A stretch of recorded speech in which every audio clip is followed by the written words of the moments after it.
Assalamualaikum warahmatullahi wabarakatuh. Bismillah, alhamdulillah untuk anak-anakku kelas 5C dimanapun kalian berada. Semoga kita selalu diberikan oleh Allah SWT berupa kesehatan, sehingga kita bisa bersama-sama kembali belajar untuk menuntut ilmu.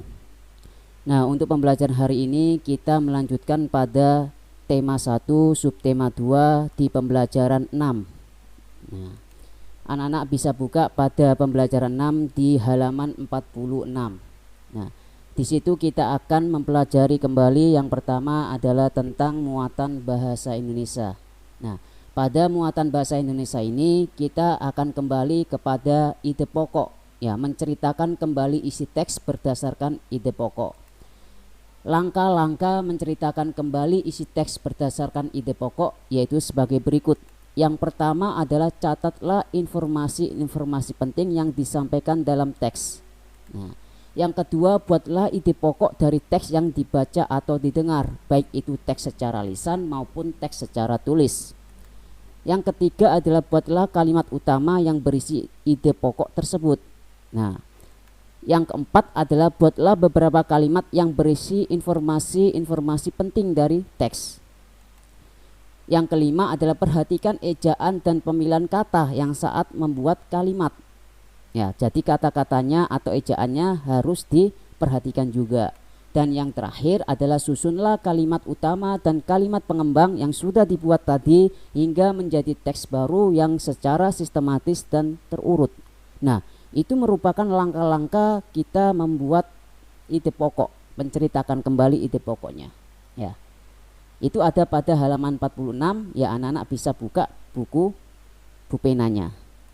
Nah, selanjutnya adalah kita mempelajari tentang muatan IPA, yaitu tentang sendi, ya, pada tulang dan macam-macam gerak otot. Nah, sebelumnya kita sudah mempelajari yaitu tentang jenis-jenis otot, ya. Kalau anak-anak masih ingat, ada berapa jenis otot? Ya, ada 3. Ada otot polos, ada otot lurik atau rangka, ya, ada otot jantung. Nah, sekarang bagaimana dengan sendi? Sendi itu apa sih? Nah, sendi itu adalah menghubungkan tulang satu dengan tulang yang lainnya. Jadi tulang antara satu dengan yang lainnya itu terhubung.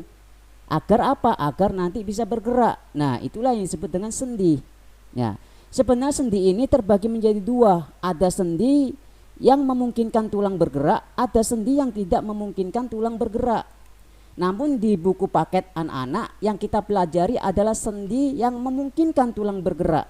Ya, ini ada sebuah gambar rangka. Nah, nanti Ustadz akan jelaskan satu persatu tentang sendi dan fungsi masing-masing. Ya, sambil dilihat buku paketnya halaman 47. Ya, anak-anak.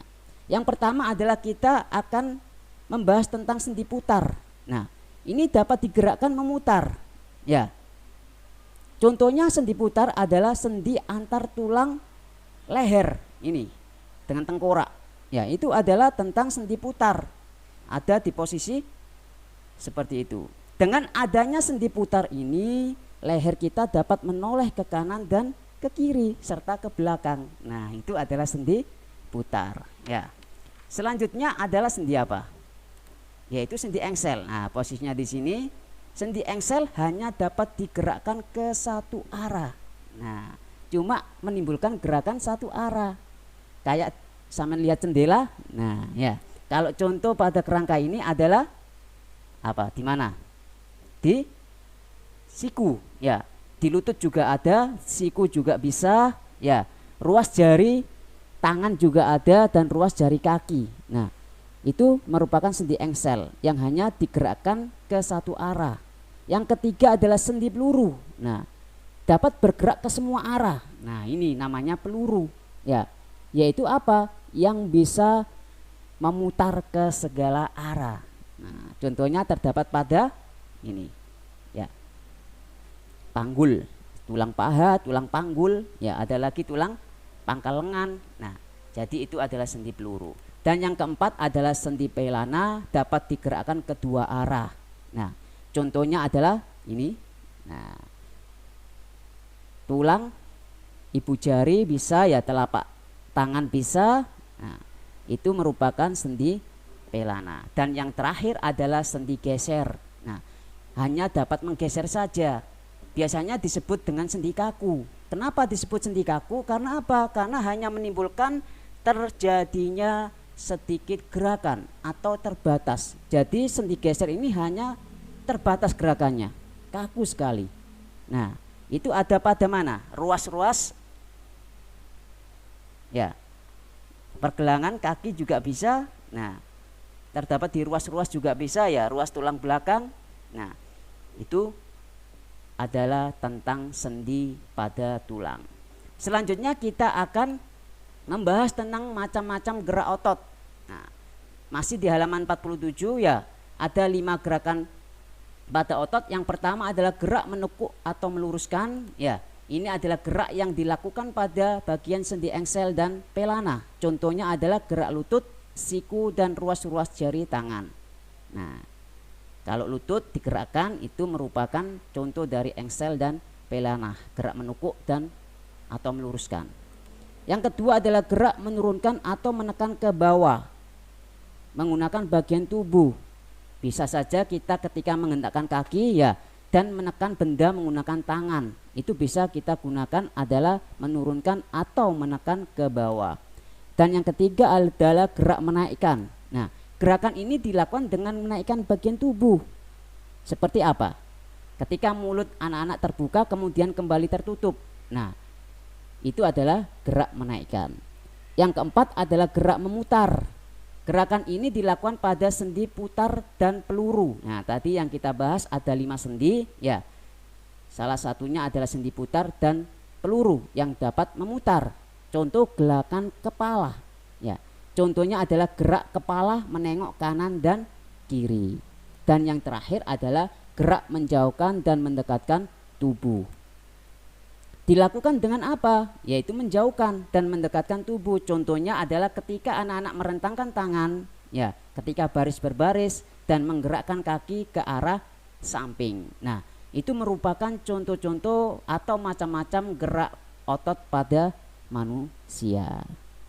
Dan selanjutnya yang terakhir adalah muatan SPDB. Ya, silakan anak-anak dibuka pada halaman 48 dan juga 49 tentang bagaimana cara menggambar cover dengan unsur-unsur yang kita pelajari sebelumnya. Nah, di sini kita membahas kembali tentang unsur-unsur untuk menggambar cover. Yang pertama adalah judul dengan jenis huruf yang menarik atau mencolok. Nah, jadi judulnya ya gunakan jenis itu yang menarik. Yang kedua, buatlah kalimat penjelas judul secara singkat dan mudah dipahami oleh pembaca ya, agar tertarik untuk membaca. Yang ketiga, harus ada nama penulisnya. Cantumkan identitas penerbit juga ya. Sertakan gambar yang menarik. Nah, di gambar yang menarik mungkin. Sinopsis isi buku pada cover belakang ya, harus ada sinopsisnya ya. Dan yang terakhir adalah kasih identitas buku pada punggung buku. Nah, ini adalah unsur-unsur yang lengkap pada cover. Nah, jadi anak-anak nanti di rumah ya, kalau ada waktu senggang, waktu luang ya, entah itu hari Sabtu atau Kamis, bisa mencoba untuk membuat cover ya, meskipun ini bukan tugas dari Pak Ustadz, tapi paling tidak untuk keterampilan anak-anak semuanya. Untuk halaman 49 itu ada ya, untuk produknya ada cerita, dan di situ bisa anak-anak buat sketsa cover berdasarkan isi cerita yang sudah ada. Nah, itu dulu untuk pembelajaran hari ini. Pembelajaran sedikit ini semoga bisa memberikan manfaat bagi anak-anakku semuanya. Insya Allah dalam waktu dekat ini kita akan melakukan pembelajaran tatap muka. Ya, semoga saja kita bersama-sama berdoa agar pembelajarannya lebih baik lagi. Itu dulu yang bisa Ustadz berikan. Salam rindu untuk anak-anakku semuanya. Assalamualaikum warahmatullahi wabarakatuh.